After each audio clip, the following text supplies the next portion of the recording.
Muito bem, vamos com a segunda. Manuel Gago, eu acho que é uma pessoa aqui na Galiza é muito conhecida.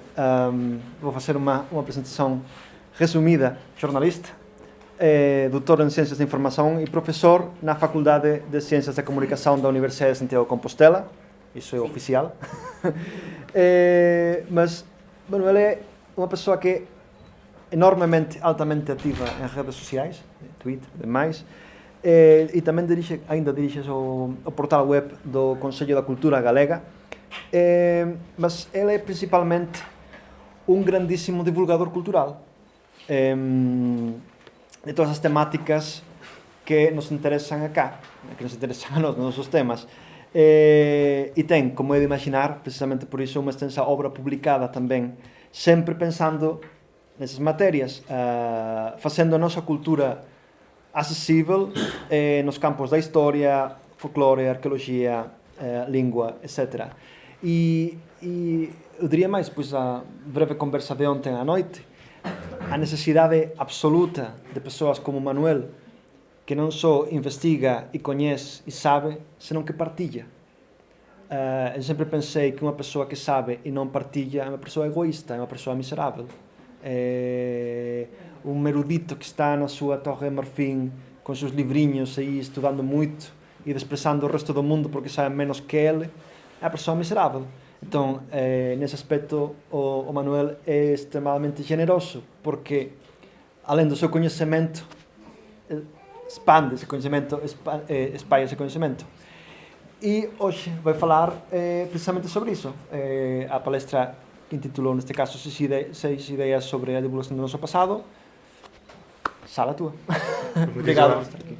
Muchísimas gracias. Bueno, en primer lugar, agradecervos a vos, a todo o grupo que está detrás desta fantástica iniciativa das xornadas galego-portuguesas, a Xunta de Freguesía tamén pola súa hospitalidade. Para min é un prazer inmenso poder participar neste clásico moderno que son as xornadas. Onte, cando viñamos para aquí, viñamos polo Planalto, non? E ademais, parece que este é un lugar como moi idóneo para poder falar sobre todas estas cousas, non? Porque viña pensando que aquí a Galaequia ainda continúa a ser, non? É dicir, esa idea a Galaequia ainda continúa a ser, entón un lugar pois estupendo para poder falar das relacións entre pasado e presente. É físico. É un espacio físico. Entón, eu vou intentar facer unha presentación axustándome os tempos, cousa que no meu caso sempre é dura, pero vou intentar axustarme os tempos. Arredor de 6 ideas que utilizo para un pouco no meu traballo de divulgación. 6 conceptos, entón, que son ao mesmo tempo unha visión arredor de 6 cuestións que suceden sobre a forma na que abordamos o noso pasado. Digamos, son 6 problemáticas e como de alguna forma intento, digamos, solucionalas. Vou falar sobre todo do meu traballo, é dicir, do que aprendo a partir do meu traballo, do que vou continuamente aprendendo, das cousas boas e malas que se aprenden e de alguna forma que é o que tentan aportar. Primeiro quería comenzar arredor dunha idea. Bueno, vou ser un pouco provocador, é posible que despois haxe debate con isto, pero tamén un pouco a finalidade, non? A primeira idea é que o ano 2023, por exemplo, aquí vamos a falar sempre a nivel xeral, despois, obviamente, se moitas veces baixamos a persoas concretas, pois non é así, pero eu sou xornalista, traballo co público, intento comprender como funciona o público, que pensa o público, como nos movemos. Para nós é moi importante coñecer que é o que está na cabeza da xente cando comunicamos, e unha das primeiras ideas e unha das primeiras dificultades que, por exemplo, afrontamos en Galicia é algo bastante sorprendente, que é que eu cheguei á conclusión, e vou explicar por qué, creo que se vai entender, que o pasado da sociedade galega é un pasado acrónico, é un pasado sen tempo, é un pasado histórico. A sociedade galega é unha sociedade que todo o mundo considera que ten un pasado, pero ese pasado non segue unha liña do tempo, é un pasado estático, é un pasado que ten que ver ca memoria individual. É dicir, como sociedade non somos conscientes da historia, aínda que sexamos conscientes do pasado. Voume explicar. Eu unha vez fixenlle un favor a unha compañeira da facultade e a condenada fixomo pagar participando nun xurado de redaccións infantís. E tiven que ler pois alrededor dunhas 300, 400 traballos de alumnos con ilustracións que respondían á pregunta de que era para ti Galicia. Entonces, isto era un considerable marrón, pero ao mesmo tempo creo que nunca yo agradecín abondo, porque foi como unha especie de bofetada de realidade na cara, unha especie como de lapote de decir, en que estás pensando? Porque quero dicir, eu traballo no Consello da Cultura Galega, os meus amigos móvense no ámbito da cultura galega, consumo contidos de cultura galega diariamente, cada vez máis as redes sociais nos focalizan nos nosos ámbitos e a veces podemos perder a perspectiva da realidade, non? Entón, de repente me chegaron esas 400 relacións de rapaces que tiñan pois uns 10 anos, 11 anos, 12 anos, e de repente pois empezaron a contar que era para eles Galicia. Casi todos eles, non todos, pero casi todos eran de contextos urbanos, de contextos das cidades. Entón, eles dibuixaban o que era para eles Galicia. E o primeiro que me din conta é que ningún deles consideraba a sociedade de Galicia. Galicia era outro lugar. Galicia era un lugar que estaba fora das súas cidades. Galicia era un lugar, o lugar dos avós. Galicia era un lugar no que había vacas. Galicia era un lugar do pasado. Xa ides entendendo a que me estou referindo. É dicir, un pasado que non tiña que ver coa existencia de diferentes capas temporais, cronolóxicas ou culturais, sino do pasado como lugar do que procedían, do que eran os avós, que a veces se podía ter cariño ese lugar, pero non era un lugar do futuro. E ni siquiera era o lugar no que vivían. Era outro espazo. Entonces, cando fun vendo, o primeiro que pensei o que me primeiro que saltou á cabeza foi: isto é unha máquina de migración. É unha máquina de migración. É dicir, están preparados para ser emigrantes. É dicir, para saber que o lugar no que viven é un lugar que non está conectado a nada e que o seu futuro está pensado noutro lugar. E, ademais, é un lugar que como colectivo non representa nada. Galicia eran os seus avós. Galicia eran os seus avós. E, claro, isto sucedeu pois cando Galicia leva 40 anos de unha autonomía política con numerosas competencias. En o que antes o decíamos a comida, pero o volvo a dicir, nunca houbo tantos cartos, nunca houbo tanto diñeiro para que tanto as institucións como para os colectivos da sociedade civil puderan facer tantas cousas alrededor da cultura e da historia galega, se fixeron. E todo iso non conseguiu cambiar unha idea que non debía ser moi diferente a dos rapaces dos anos 40 e dos anos 50, de alguna forma, a súa visión. Que nos pasara para que isto siga sucedendo e nos cree ese problema. Entonces, eu non vos negar, non me lo vou negar, a maior parte do meu esforzo, do meu traballo, vai para intentar cambiar isto, para que o pasado deixe de ser únicamente familiar e sexa unha ferramenta de vertebración colectiva, para que o pasado nos permita mirar o futuro, e nos permita mirar o futuro onde vivimos, e nos permita incorporar e solucionar as fracturas que ten a propia sociedade galega. Ides ver como isto sucedeu, porque isto é moi habitual, é dicir, moitas veces construir inimigos, e facemos inimigos, pero os inimigos están en todas partes, e as sociedades son moito máis complexas de quedarnos nun único inimigo. Eu traballo moito, comisario moitas exposicións, entón sempre estou transaccionando con museos, localizando obras de arte, buscando discursos narrativos, expositivos. Entón, me fui dando conta unha cousa, conforme as miñas necesidades de exposicións, fui dando conta dunha cousa increíble, que era a pintura galega. A pintura galega moi interesante, digamos que a pintura galega moderna nace alrededor de 1850, cando un autor asturiano, un pintor asturiano, Dioniso Fierros, chega a Santiago de Compostela coa vontade de facer pintura costumista. Ata ese momento, é dicir, os últimos grandes pintores galegos morreron no 18, principios do 19, houbera 30 anos bastante de desfeita, Dioniso Fierros chegou con unha nova visión. Entón empezou a pintar costumismo, fixo moi ben. Este é un exemplo de cadro del, fixo cadros moi notables, do costumismo, hai que dicir tamén con enorme dignidade das figuras que aparecen, e empezou unha liña que chega prácticamente hasta hoxe, de pintura costumista, que despois se foi relacionando coa pintura de clase, da que a partir dos anos 20, anos 30, pintores con máis compromiso social que empezaron a entrecruzar o costumismo habitual coa pintura de clase, non? As conserveiras, os obreiros, pero pouquiño, tampouco moito, pero digamos, houve un componente ideolóxico que se cruzou, que se sumou. Entón empecé a buscar canta pintura historicista había en Galicia, porque me empecé a preguntar, me chamou a atención de que os libros de historia galega que podías acceder nunca tiñan pintura historicista, en cambio accedías a libros de historia de España e moitos deles nas cubertas teñen o típico cadro do século XIX, de madrazo, e me empezou a chamar, non? E claro, é que non existía pintura historicista. Por certo, Dolores, fíxate o famoso cuadro do Mariscal, fíxate a bandeira ca Cruz de Santiago que ten detrás, que isto ven en relación ao que dicías ti pola mañá. Prácticamente non existe pintura historicista. É dicir, prácticamente non foi encargada pintura historicista.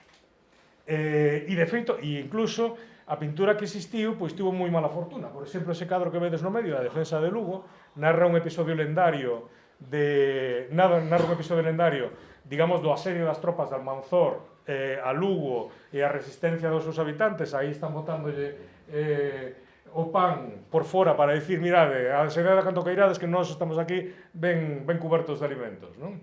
Entonces con iso provocaron que Almanzón se retirara. É un episodio lendario, non real. Bueno, este cuadro foi concebido a principios do século XX, é un cuadro monumental, 3,5 metros de altura, foi pintado en Roma, de Roma viaxou a París, foi exposto en París, de París foi a Coruña, en Coruña foi adquirido polo Centro Galego da Habana, presidiu o vestíbulo de maneira monumental do Centro Galego da Habana, volveu a Santiago para a exposición de 1917, volveu para a Habana e por volta de 1983-84 desapareceu.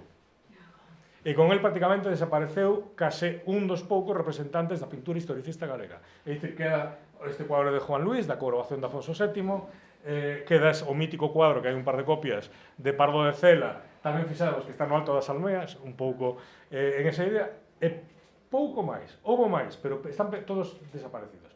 Pero, que sucedeu? Que unha tese, desde o século XIX, no que o pasado de Galicia non existía. O que había un costumismo, había unha sociedade tradicional ancestral, con seus costumes, os seus rituais, vista por parte dos indígenas, é dicir, vista por parte dos burgueses, que construían a un indígena con extraños e atávicos costumes que viñan do máis alá, e a historia non se abordaba, porque a historia estaba noutro lugar. A historia sucedía noutro lugar. E este foi un proceso aceptado por moita xente diferente. Eu dime conta un pouco de diferentes fases cando fixen esta exposición. No ano 2018 fixemos unha exposición alrededor dun discurso de Castelao. Os portugueses, non sei se coñecedes a Castelao, Castelao é a gran figura política do século XX en Galicia. Un debuxante, artista, polígrafo, político e a principal figura política galega, el responsable de conseguir o Estatuto de Autonomía antes do exilio do goberno republicano, e a alta figura política no exilio galego, morreu no exilio. Entonces, no ano 1948, en Bos Aires, el fixo un discurso que é un dos grandes discursos da historia de Galicia, e de alguma forma da historia do mundo, do mundo no século XX, que foi Alba de Gloria. Foi un discurso que el pronunciou, el morrería, estaba moi enfermo cando pronuncia, e foi un discurso que pronunciou en Bos Aires nun 25 de xullo, ao Día Nacional Galego, que parece ser que provocou, polo sabemos polas crónicas, unha especie de conmoción, de emoción increíble. Era un discurso sobre a historia. E isto por eso estou comentando aquí. Bueno, nós fixemos a exposición, era unha exposición diferente, porque unha exposición sobre un intangible, un imaginario, un discurso. Entón, é unha exposición e fixémola no Panteón de Galegos Ilustres, é dicir, no Panteón Nacional, en San Domingos de Bonaval, unha enorme responsabilidade e o carón da propia tumba de Castelao. Saímos ben parados, pero bueno, eu non as teño todas comigo. Unha das primeiras cousas que fixemos, e foi emocionante, foi reconstruir o propio Castelao. reconstruímoslo virtualmente para que ti te pudieras encontrar con él. Foi unha experiencia. Despois, en Europa, isto era, digamos, unha das montaxes, foi unha experiencia en 2018 con realidade virtual, a xente te puñas as máscaras, e entrabas nese discurso e coñecías o propio Castelao, e había xente que choraba de emoción. Foi moi bonito porque para poder facer a Castelao, aparte de utilizar todas as fotografías que hai, isto non se pode dicir moi alto tampouco, pero como estamos en intimidade, utilizamos a propia estructura craneal de Castelao, facial, porque a máscara de Castelao se conserva en Bos Aires. Entonces, os vellos que custodian a máscara en Bos Aires, por videoconferencia nos de Santiago, lles ensinamos a facer fotogrametrías para poder obter un modelo 3D en alta calidade da estrutura ósea facial original de Castelao, que foi a que aplicamos para crear a propia figura. Entonces, eles de Bos Aires, e con moito cuidado, iban manipulando a máscara para poder extraer a estrutura craneal de Castelao e conseguir un modelo moito máis fiel e aquilo que buscábamos, non? Entón, o discurso, esta exposición a mí me volou a cabeza por un motivo. Ti podías ver o discurso consiste nesto, é dicir, é un día 25 de xullo, entonces Castelao fala de que hai un momento no que aparece a Santa Compaña. Os portugueses, a Santa Compaña é unha procesión dos mortos, unha procesión de mortos. Entón, é unha procesión que tipicamente no folclore galego é a procesión dos mortos da parroquia ou das 7 parroquias que se vai movendo todas as noites por ali, aínda que Castelao fixe unha pequena herexía que é que os mortos que van aquí se lles coñece quen son. Na Santa Compaña ti non sabes quen vai a Santa Compaña. Vamos todos os teus mortos e todos os mortos da comunidade van aí. Entonces, pero bueno, Castelao fixo. Entonces, en estes mortos iban en línea recta de principio a final figuras destacadísimas da historia galega. Empezando no primeiro que vedes aquí, sin cabeza, este pobre señor, que é Prisciliano. E a partir de aí, pois, unha chea de mortos. Aquí estaba Pardo de Cela, aquí vedes a Xelmírez, se non me equivoco, o Conde de Gondomar, Inés de Castro. Estos son unha selección, non? Había moitos máis. O discurso era unha obra maestra da retórica, porque Castelao se estaba dirixindo a emigrantes, a xente de aldeas sin formación que tivera que ir para América, e xente que non sabía a historia. Entón, como fixo el, desde o punto de vista como enorme comunicador que sabemos que era, cal foi o truco que fixo el para conseguir a captatio benevolentia, para que a xente entendera o que estaba falando? Primeiro, empaquetou a historia galega nunha Santa Compaña, que é un elemento compartido por todos aqueles inmigrantes. Ese era un espacio común, o espacio do imaginario, o espacio das crenzas. E despois fixo un segundo truco que a xente non se fixou, pero que é señal. Prácticamente a casi todas as figuras lles asignou un obxecto. Entonces, que era? Eran santiños. A forma de identificar, distinguir un santo de outro é a través do obxecto que teban nas mans, non? Santa Lucía, a bandexa cos 2 ollos, non? Entonces, a cada un lle deu un santiño, convertirnos nun santiño. Entonces, con eso, de repente, el tiña a un montón de xente que eran xente que tivera esa información que nunca pudiera coñecer a historia do seu país, os tiña metidos dentro de aí. Entón, nós fixemos o discurso, a xente vivía aí, e a miña sorpresa foi a seguinte, porque era unha dúbida que eu tiña, cando eu li o discurso. E dixen, vale, este discurso é un clásico, pero non tiña nin idea de como iba a funcionar coa xente nova. E de repente a xente nova emocionábase moitísimo, moitísimo, con todo o que Castelao contaba ali. Entón eu empezaba a pensar, pero que o que fai?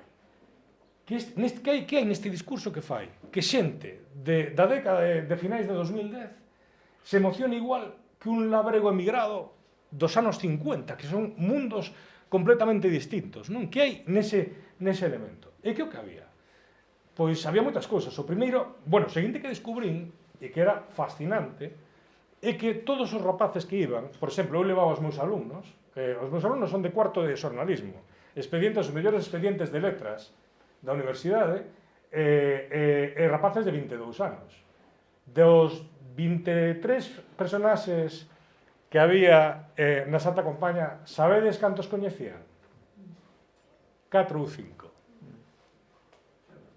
4 ou 5. E os que coñecían eran os do Resurdimento. Xa bastante. Claro, xa bastante. Entonces, de repente me di conta que eses rapaces tiñan, de alguma forma, a mesma percepción do pasado que a xente de había 70, 80 anos. E había moitos motivos para eses, pero un deles o era o propio Castelao. Castelao le isto no ano 48. Son xente derrotada, xente que se enfrentou á historia e saiu derrotada. Xente que quería construir un poder para Galicia, que quería mellorar as condicións de Galicia, que de repente se tuvo que enfrontar nunha durísima guerra civil e quedaron tremendamente derrotados. Non? Entón, Castelao, que era un tipo moi listo, dixo, non podemos quedar... E ele estaba morrendo. E este discurso era a súa despedida. E eu creo que era moi consciente que era a súa despedida. Entonces quiso deixar unha mensaxe. E a mensaxe foi, o primeiro que fai no discurso, unha vez que fala da Santa Compaña, di que ningún deses grandes homes é importante. Que ningún deles, nin todos xuntos, foron capaces de erguer a intransferible autonomía moral de Galicia. Non? Entonces el fala de que Galicia ten unha historia afanada, que non vale, pero que sí que ten importante a tradición. Unha tradición de valor imponderable. É iso que importa para gañar o futuro. Insisto. E entonces el colle e di, a historia non nos preocupa porque Galicia é eterna, porque hai a xente traballadora, que son os que teñen o espírito e van a tal. Esta moitedume de Luciña representa o pobo que nunca nos traicionou. O pobo nunca traicionou. A historia sí, o pobo non. A enerxía colectiva que nunca perece. En fin, a esperanza celta que nunca se cansa. Esta infinda moitedume de Luciñas e Vagalumes, é dicir, todos eses mortos anónimos do pobo, representa que nos fomos, o que nos somos e o que nos seremos sempre. Era unha mensaxe de dicir, tranquilos, fomos derrotados, pero imos continuar. Fomos derrotados. Eu vou morrer. Pero vai continuar. Isto vai continuar. Unha mensaxe maravillosa, pero unha mensaxe tamén instrumental. Porque cando chegamos aos anos 70, que pasou? Que seguíamos tendo o pobo. E non tiñamos historia. Non só por culpa de Castelao, se me entendedes. Castelao é unha secuencia... Pero hai que entender os mensaxes no seu contexto. E por eso estamos nos aquí. Entonces, hoxe en día, a miña experiencia, a partir un pouco, como vos digo, de coñecer o que é o público, me revela máis ou menos que o pasado galego como unha topografía. É como a topografía de Pitois, irregular, moi irregular. Hai zonas moi visibles e cousas que non se poden ver. E cousas ou casi é moi irregular. Todas as topografías de todos os países do pasado son irregulares. Pero en Galicia, especialmente porque está marcado por dúas etapas. O resurdimento e a forma de ver Galicia do resurdimento e despois os anos 70 e 80 que marcaron outra capa. Si diríades vos, e logo nos non está. Bueno, na miña teoría, nos o que fai é desenvolver a gran escala e de maneira científica e moi rigurosa os temas esbozados no resurdimento. É dicir, este é un exemplo, a portada de Nos, que vedes aí? O Grial, o Carballo, o mundo celta, o mundo popular, etc. etc. Todos estes temas están no resurdimento. O que fai Nos é proxectalos e multiplicalos, e darlles consistencia. É dicir, pero os temas veñen de antes, está todo antes, no século XIX. E cales son? Fixadevos, no século XIX se fixaban en cousas, por exemplo, había temas que eran moi de moda, non? Un deles, por exemplo, xa vimos amañán, era o tema do druidismo, da religión do pasado. Por que? Porque a Igrexa ten un peso cultural tremendo no século XIX, en Galicia en todas partes, pero en Galicia máis. Entón é moi curioso cando vemos as primeiras historias de Galicia do XIX, por exemplo, que lle presta moitísima atención á religión. A ver altares druídicos, pedras, todo. Están vendo altares por todas partes. En cada pedra que hai un altar. E despois a súa propia xenda, que é moi importante, que é diferenciarse un pouco do mundo castelán e en atopar temas que dignifiquen ao país, non? Pero teñen unha xenda propia, de alguma forma, o sorprendente é que a maior parte da xenda que eles esbozaron é o que sigue estando no imaginario da xente. No século XIX.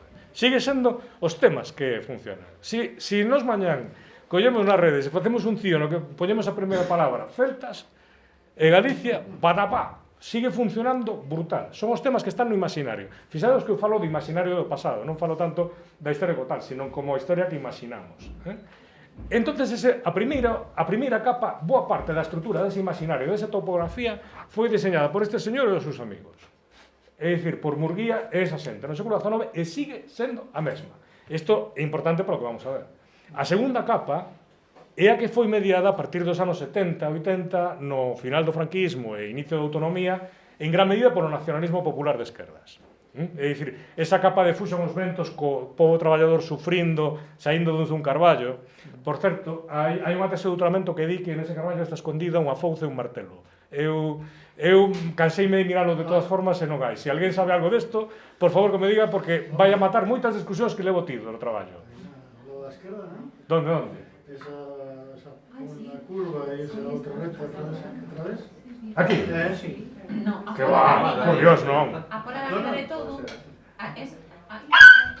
Isto é exactamente o que pasa cando eu digo isto. Empezase todo o mundo. Iso é como ver formas nas nubes. Ten un nome en psicología. Claro, efectivamente. Entonces, a segunda capa ben motivada por aí. Aí é cando aparecen no imaginario popular galego cousas como os irmandiños. Empezaron a ser contadas antes. Como de cambio. Que? Un paquete de cambio. Sí, efectivamente. Pois aí, nos 70, nos 80, cando aparecen cousas como os irmandiños, é dicir, eventos como os irmandiños, empezan a dirse capas, empeza a construirse o mito de Castelao de maneira moito máis notable. Sabemos nada máis porque podemos procesar a gran escala grandes masas de texto, de libros e de xornais dese momento, e vemos como se están creando os temas. Entonces, nos 70 se crean determinados temas tamén que se van engadindo ese mundo. E despois, e iso, sobre todo Rosalía, Castelao, os mitos do presente, os mitos que teñen que ver co pasado recente e o mito do pobo. En ese momento, cando se crea o Museo do Pobo Galego. Fixados, que é un museo de etnografía. Cando agora o Museo do Pobo Galego tuvo cartos para ampliarse, decidiu non mellorar as salas de etnografía e facer salas de historia. O que é moi interesante. E a terceira capa é que os estudios de historia, digamos, se profesionalizan. Un elemento moi importante da profesionalización é que, digamos, empeza a haber un curso sonorum dentro da facultade ou das facultades de historia moito máis estruturado e moito máis orientado a si mesmo. É dicir, ata ese momento os estudios de historia estaban máis imbricados con outros estudos, e máis en relación e de maneira, digamos, máis altruista. É dicir, nos anos 70 e 80 este mundo se profesionaliza e a xente ten que ir a congresos e dar a cara en congresos fora de Galicia e con xente de outros sitios. E todo eso tamén acomoda os discursos e os acomoda de unha forma determinada, pero tamén separa un pouco o traballo que facían os historiadores da súa comunicación a través de outras formas que había, non? A través de outras maneiras. Entonces, e hai un último elemento, que é a construcción do poder autonómico. O poder autonómico se funda a principios dos anos 80, pero todo o mundo máis ou menos é consciente que o gran salto que pega en gran medida é a partir da chegada de Fraga. Unha das primeiras medidas que fai Fraga, e isto é moi interesante, unha das primeiras medidas que fai Fraga é facer unha macroexposición. É unha das primeiras medidas que el fai. Non só eso, o fai aos poucos meses de iniciar o mandato. Este que vedes, señor, que vedes aquí, bueno, aquí vedes a Reina Sofía, pero a clave deste operación da gran exposición Galicia no Tempo é este señor, Pujol. A boa parte da logística de Galicia no Tempo está posta pola Generalitat de Cataluña. É dicir, Cataluña colabora con Galicia a hora de construir esa exposición. Este é o comisario, José Manuel García Iglesias, ainda está activo como profesor, e fan unha enorme exposición da historia de Galicia. Unha exposición que, con independencia de que se san certas as cifras que se daban ou non, é unha exposición brutal, que crea, e de repente esa exposición crea un antes e un despois na memoria da xente, que de repente ven a historia do seu país, nun lugar, porque eso ata ese momento non existía. Ven a historia do seu país. Que sucede? É dicir, moita xente quedou a memoria da exposición Galicia no Tempo, con unha exposición que de repente, con unhas pezas excepcionales en San Martiño Pinario, visitada por miles de persoas, con unha serie de televisión, con unha banda sonora especial de Milladoiro, con un montón de cousas que de repente se topan con algo que hasta ese momento non eran conscientes, que era que a súa propia historia podía ser tangible. Non era só cantos de poetas, tangible. Pero había unha segunda parte. Era unha historia concebida desde un punto de vista. Para ídelo entender moi facilmente. A esta exposición se chamaba, de maneira irónica, Galicia no Templo.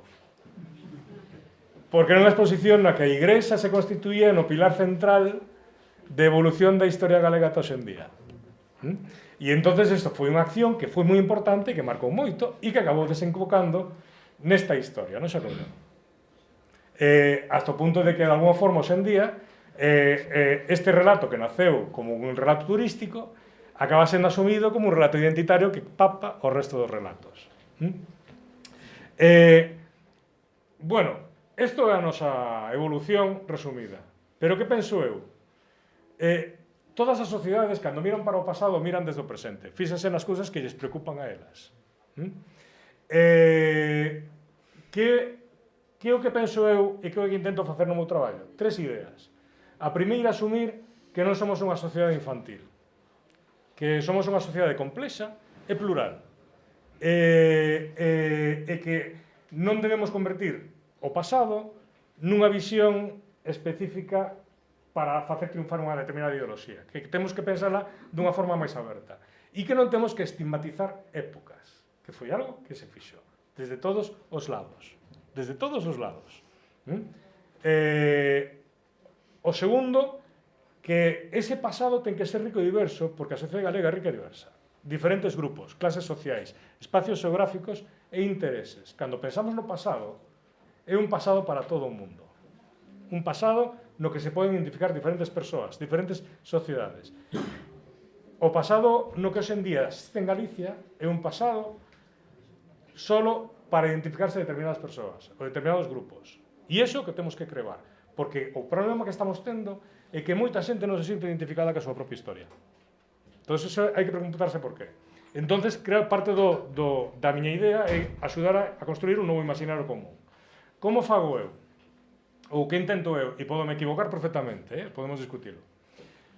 O primeiro é intentar loitar contra o silenciamento de épocas. Por exemplo, vos aí seguramente tedes tido nestes 11 anos miles de debates alrededor do celtismo, o seu silenciamento, etc. A miña primeira idea sempre intento repensar o celtismo. Intentar falar alrededor das interaccións culturais na prehistoria, cuestionar e, sobre todo, cuestionar e axudar a xente a facer ver que moitos dos argumentos que hai sobre o celtismo foron construídos desde a historia contemporánea.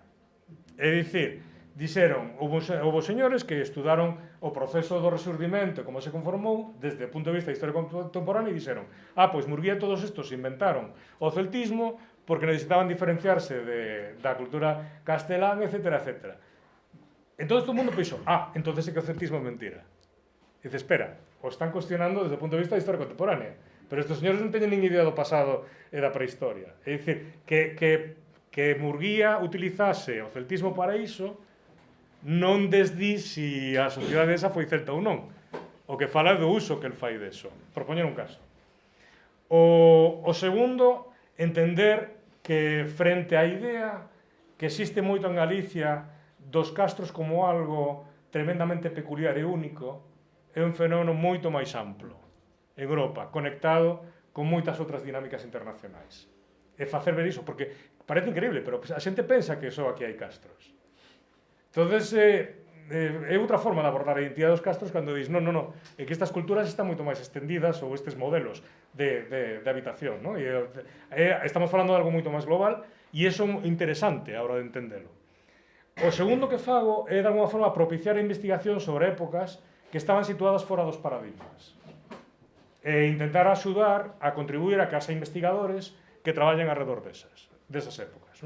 Por exemplo, en 3 ámbitos que teño traballado ou que traballo, un é na conquista romana de Galaequia, no que un pouco grazas constituímos un grupo de investigación no que nos últimos anos ten localizado uns 27 xacementos arqueolóxicos vinculados a campamentos militares romanos, varios deles aquí no Xurés, de diferentes etapas e que están dando froitos moi interesantes de investigación en publicacións internacionais e que nos están revelando algo que hasta ahora se pasaba de puntillas, que era como fora un momento de encontro-confrontación entre dous mundos, entre a idade do ferro dos galaicos e o mundo romano, o Imperio Romano, e como foi esa confrontación desde o punto de vista militar.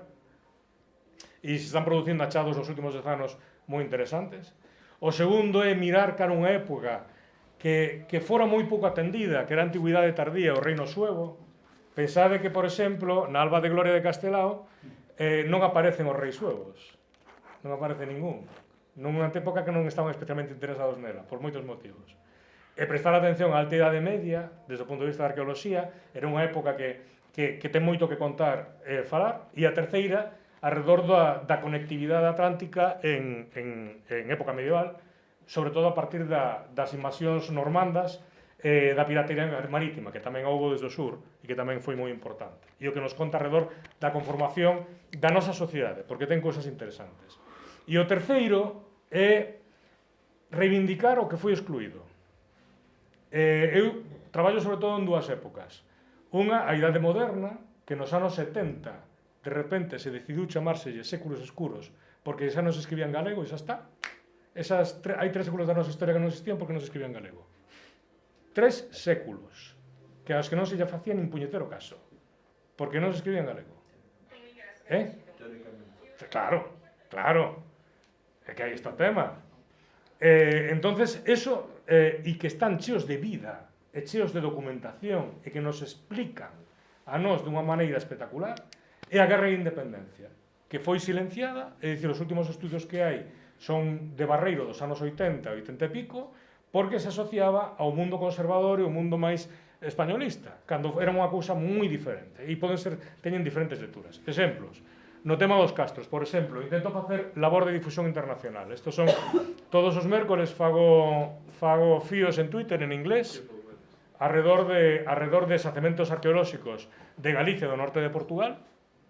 Aí me vou con Sole aí a voar o dron por todo o país, despois salirá como unha publicación que estou preparando con Xurxo Allán, pero intentando amosar de maneira diferente estas sociedades e facelas visibles sobre todo para público internacional e público das Illas Británicas, que alucinan cos xacementos galegos, porque son como os seus, pero moitas veces moito máis visibles gracias á petrificación da que falábamos.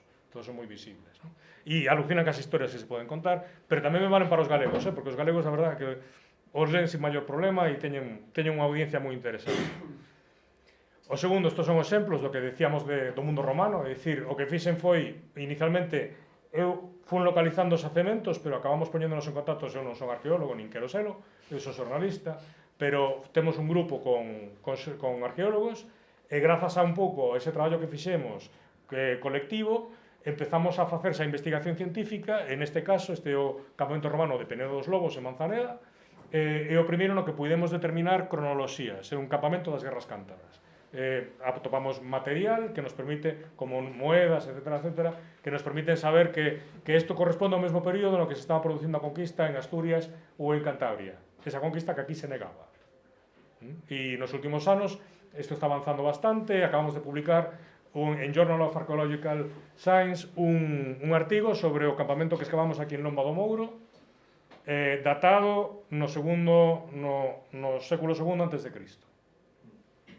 Hai un señor aí que se chama Décimo Suño Bruto, que igual ten que ver, ainda que non o sabemos, porque non nos aparece unha placa que diga que estuven aquí, pero non sei. Ou a Antigüedade Tardía, no que un pouco a través do traballo de difusión e divulgación que fixemos, pois houve xente que se motivou a facer as súas teses de doutoramento alrededor deste mundo, e nos últimos 10 anos, pois, xa estamos tendo posibilidades científicas de poder contar este mundo, que o mundo no que se está conformando o que vai ser a Galicia medieval e, polo tanto, a Galicia do presente. Estos son os primeiros castelos que aparecen, son un auténtico incógnita, pero están aí. Os séculos escuros, nos que hai ese tipo de historias que nos permiten conectar co público do presente, porque son historias con persoas. Podemos ser persoas. Outro día fixen esta historia que foi vista por cerca de 150.000 persoas, que era alrededor na Idade Moderna, a Xunta de Galicia, o Goberno de Galicia, bueno, o Goberno non era máis ou menos, bueno, a Xunta de Galicia, as 7 cidades se reunían nunha asamblea na Xunta de Galicia, que de alguma forma o berce da Xunta actual, na que tomaban decisións de goberno e decisións da súa relación co rei, como ninguna delas, como non había ninguna que conseguira ser a capital, porque se levaba moi mal entre todas, fabricaron unha suntuosa arca na que se transportaba todos os documentos do reino de Galicia e todos os elementos simbólicos dese reino, a maza de prata, o selo do reino, a escribanía, o traxe dos paxes, e isto iba errando por todo o país, por aqueles camiños de Dios, ali onde había o reunións do reino, non? Isto é unha arca que só tiña 3 chaves, como do Couto Misto, etcétera, etcétera. E entonces contei esta historia, que é unha historia dese exemplo, dese mundo esquecido deliberadamente, pero que, sin embargo, é capaz de conectar poderosamente co mundo actual, e contarnos cousas do mundo actual. E iso nos dá espesor.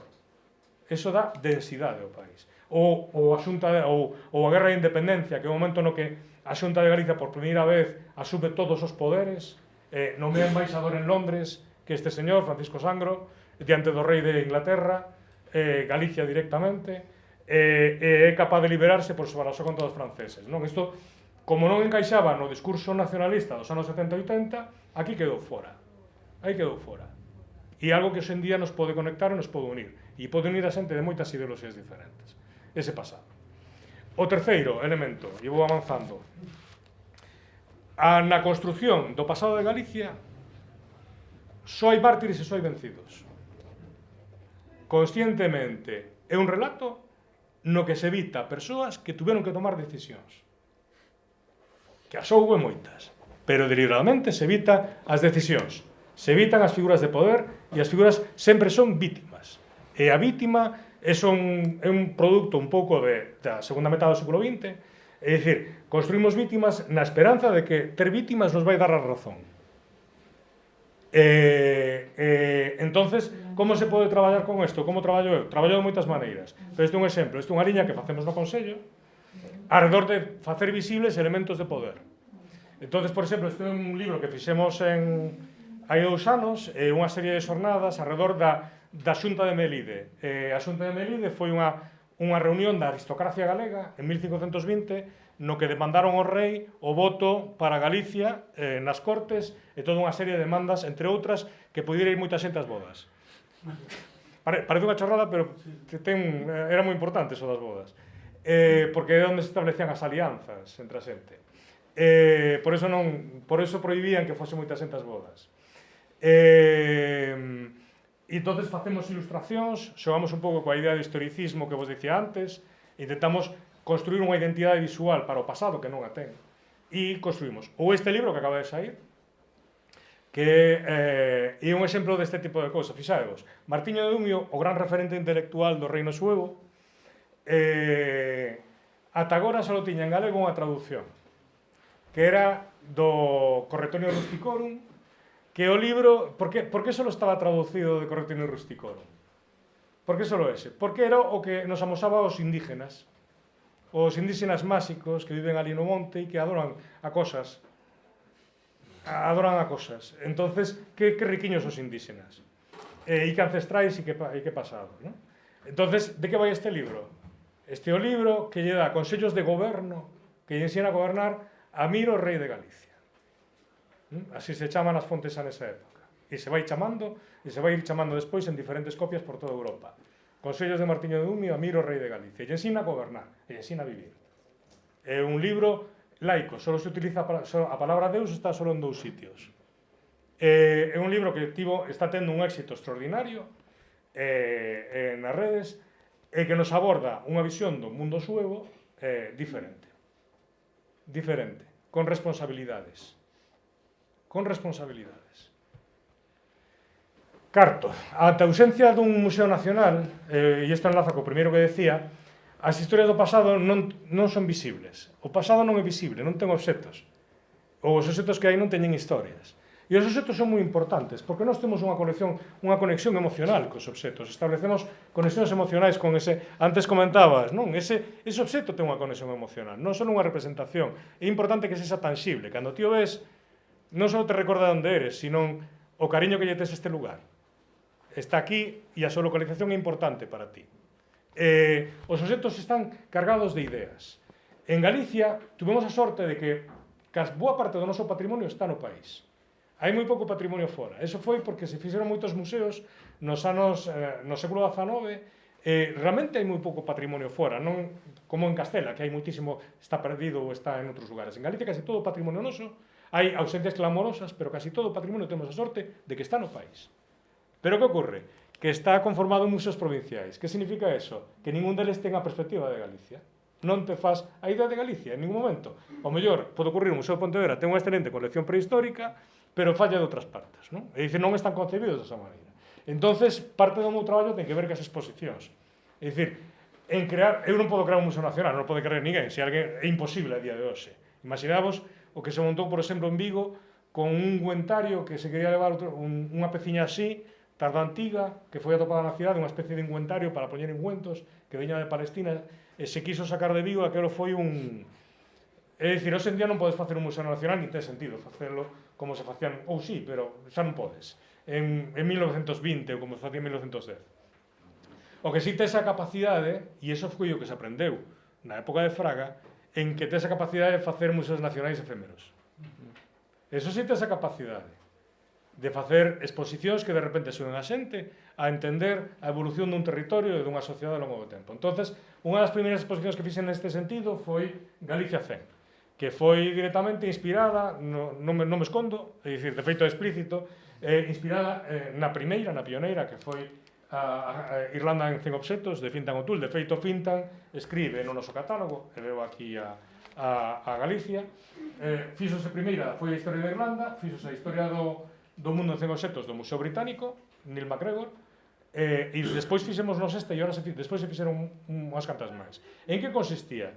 En facer un exercicio bastante divertido, aínda que bastante horroroso desde o punto de vista dun comisario, por o tema de seleccionar, é dicir, pero foi moi divertido, 100 obxectos que nos pudesen falar da transformación e da conformación da identidade do país. Entonces, nada, fixemos unha selección de 100 obxectos que ademais non nos asociamos cronolóxicamente.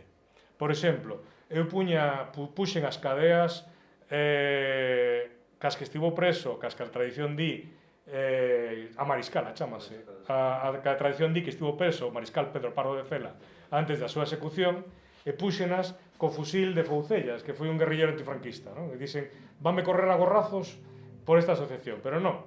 Eu o que explicaba era como as dúas mortes violentas provocaban dous mitos. E como na historia sucede eso. Entonces, funcionou tremendamente ben, e moita xente, o primeiro que veía era, se dan conta da ausencia do museo. Era o que decían, que lástima que non houve un museo. Outro exemplo de convertir os obxectos en persoas, é moi importante convertir os obxectos en persoas. É dicir, axudar a ver os contextos das persoas. Isto foi unha aplicación que fixen a partir do que traballo que fixéramos previamente, que se chama Máquina do Tempo, unha aplicación de realidade virtual, de realidade aumentada para o móvil, que ti podías poñer os obxectos, a idea é que teñas o obxecto na tua mesa. Entón, ti podías verlo así, e se te puñas unhas gafas, ou podías ver ese obxecto no seu contexto cultural. Axudar a verlo. Por certo, fixenos, vou contar aquí unha cousa, non me orgulloso dela, pero un exemplo de como miramos o pasado. Isto fixeno con un dos mellores recreadores virtuais que hai en España, que é Pablo Aparicio, non? Entonces, a primeira versión que fixemos da Alfareira, a Alfareira tiña uns peitos super prominentes. E firmes. E nós o vimos, claro, eu o que miraba era a pertinencia das cabanas, non? Pero unha das nosas asesoras científicas era Patricia Mañana, unha arqueóloga. Entonces, cando veo o tema, dixo, pero esas tetas, non? Pero esas tetas, sí, dixen, pois tes verdad, tes razón. Claro, como miramos o pasado, hai cousas que vemos e cousas que non vemos, non? Entonces, baixa as tetas. É dicir, fai de outra maneira. Non, pero claro, estábamos sexualizando unha figura desde a nosa ollada. Entonces, mirar para o pasado é moi interesante para facer un exercicio de que o que ves ti o que pensas, non? Ou recreamos episodios míticos como este obáculo de San Gonzalo, e eso foi cando San Gonzalo pois invocou aí todo o caos do mundo para acabar cunha flota normanda na Mariña Lucense.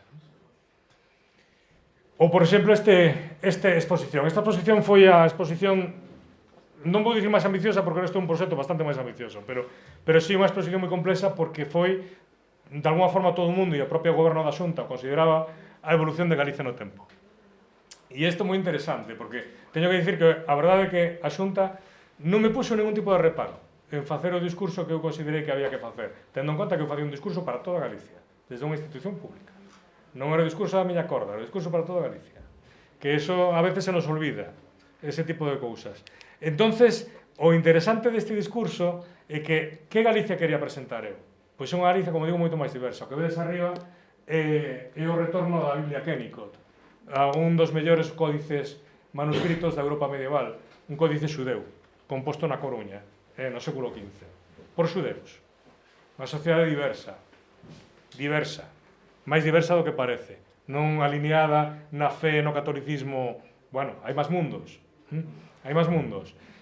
O libro das invasións foi a primeira vez que eu aquí, foi moi emocionante cando trouxemos e nos conectaba con ese sentido tradicional da historia, que tamén non podemos negalo, porque tamén a nosa ranza, toda esa historia do século XIX e todo o que está detrás dela, pero é moi importante conectar, non? O guerreiro, que é o del deseño, pero despois de outras pezas que recreamos, ou por exemplo isto é un fragmento do mapa de Sauli, que era un mapa no que introducía moitas preguntas, porque o que aparecía sobre todo na Península Ibérica destacado era Galicia e a Catedral de Santiago como un dos grandes elementos un dos grandes edificios do mundo.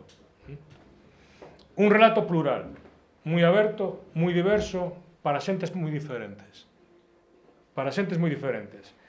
Quinto, o pasado non o imaginamos. Isto que vedes aquí, ao mellor non mo credes, puxo unha gráfica para que sea verdade. Eso foi un traballo que fiz en 2014. Se escoitades a xente falar da literatura galega, di, é que só está falando da historia, tal. É mentira. A literatura galega contemporánea non fala da historia. Non fala. Esta gráfica o que amosa é, en ese período, 2005-2014, un período importante de produción editorial. Este pico son os libros ambientados no presente. E iso é o resto.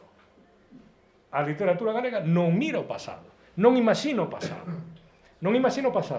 E se non me credes, este é a última novela escrita para adultos sobre a idade do ferro galega. Unha magnífica novela, O Veá de Naves de Tarsis, ten 43 anos. A última novela para adultos. En infantil é alguna cousa máis recente.